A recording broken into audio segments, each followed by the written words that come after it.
questions with Paul, and then we'll go to Justin.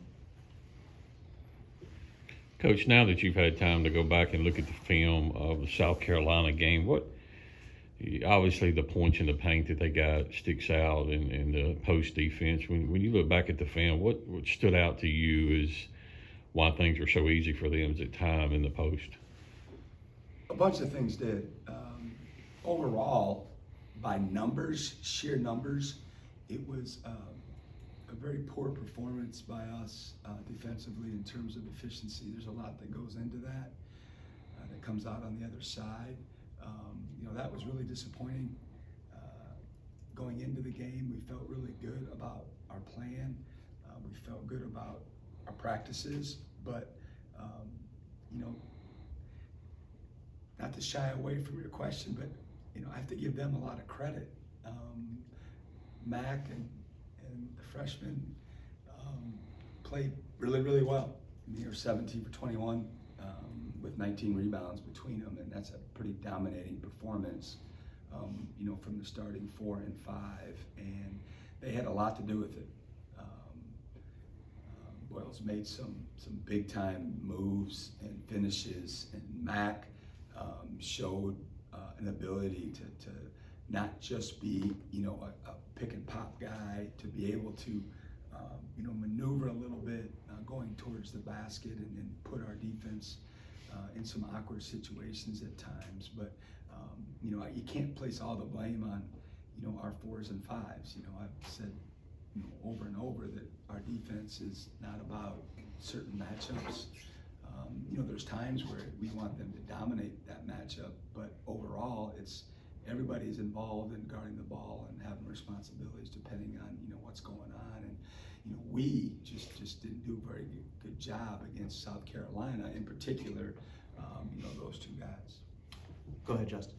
Chris, you mentioned a bunch of times this year about how you guys treat every game, like it's the Super Bowl, like it's your biggest game. During this time of year when after Thursday nothing is guaranteed, does that make it easier for you to push that point across to these guys? I don't know. Time will tell.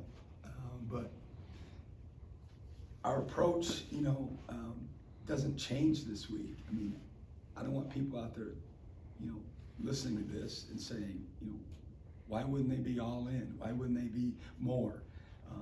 And I promise you, because that's kind of what we do. I mean, you can't be more intense about preparing. You can't watch, more video. We do, in my opinion, our due diligence every single time, regardless of the opponent, and we have a routine that we go through, and it's a little bit different for each opponent depending on who's the lead scout or not. And I have my own little routine to catch up from game to game as the head coach. But certainly it's everybody understands that. Most of these kids have played in conference tournaments, and it's just different. The intensity is different. What you're playing for, is different, and it's a survive and advance or win and go home. And nobody wants to do that. Everybody wants to stay as long as possible. And what you'll see is just hyper intense basketball games from everybody that's down there. And hopefully, we're going to be one of those teams that figures out ways to win games. Back to the cameras and John, and then we'll go down here to Danny P. and Paul. Hey, Chris. After the South Carolina game Cam was talking about, we asked him about, if the team kind of had a mindset of, okay, like if we won against South Carolina, then our resume would have been a lot more boosted for the NCAA tournament. I guess kind of going into the SEC, is there any kind of benchmark? Because I know obviously y'all are very, you know a lot about the net and where you stand currently for the tournament and all that stuff. Is there any conversations about that really of, okay, like if we beat LSU, we get in? I know you guys don't control that, but I don't know how much that's talked about in the locker room, maybe as bulletin board material or anything like that.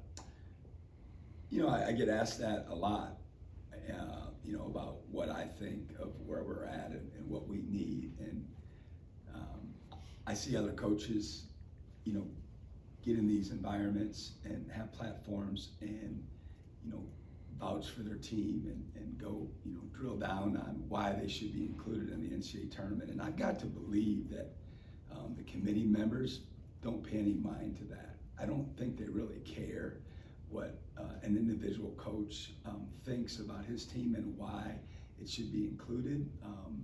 If that was part of the process, then I think we'd all have some sort of avenue to go through to, preach our case, if you will. So my answer is always the same, that, how I feel about our team and why we should be included right now or with whatever scenario comes next, is irrelevant in my opinion. My focus probably needs to be more on, how I get my team better, can I prepare them better, rather than spending a bunch of time on talking about, why we should be in and comparing myself and our team's resume to others.